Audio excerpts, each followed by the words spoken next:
There were some lines that expressed your philosophy. I don't know if you remember them or not. No, I remember that. I said, this is what it is, okay?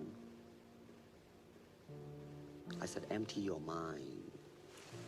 Be formless, shapeless, like water.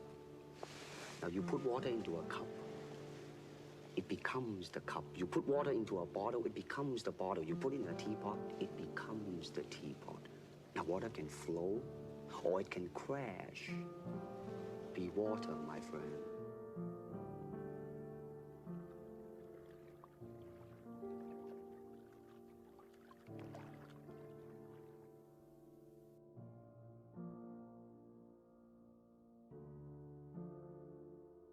The word meditation has been so misunderstood,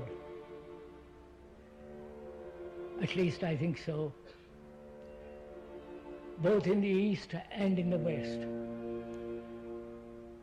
The word itself means to think over, to ponder over, to inquire into, and not all the things that we have made of it. It's a very complex problem, as all human problems are, and meditation has very little meaning if we have not laid the right foundation for meditation. The very laying of the foundation, which is righteous behavior, to be free from fear and so on, in the very laying of that foundation is meditation. Meditation isn't something away, isolated from daily activity. It's all-inclusive. I think this must be understood right from the beginning. It's not something that you do for 20 minutes in the morning, afternoon and night, and then forget all about it, and then carry on your daily mischievous life. It has to be, it is something that when meditation takes place is something extraordinary, and we must investigate it together. We are going into it together, sharing it together. Everybody should do in their lifetime sometime two things.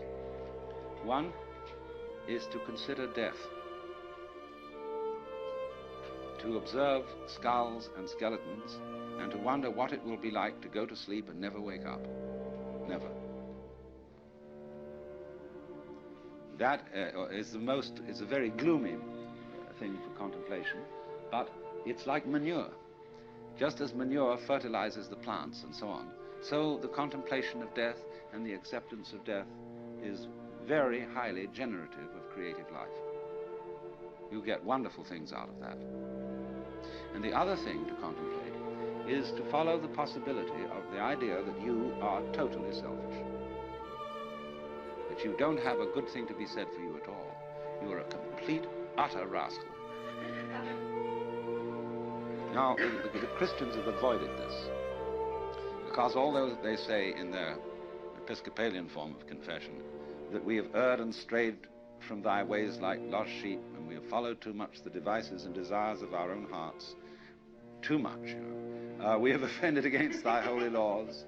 We have left undone those things which we ought to have done, and we have done those things which we ought not to have done, and there is no health in us.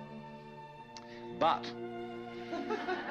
it ought to be different, and we're going to do our best to amend with the help of God's grace.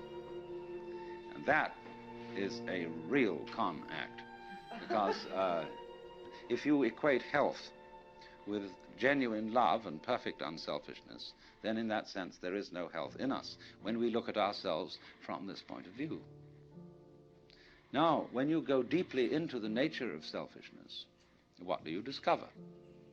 You say, I love myself, I seek my own advantage. Now, what is the self that I love? What do I want? And that becomes an increasingly ever-deepening puzzle. Now, I've often referred to this when you say to somebody else, I love you.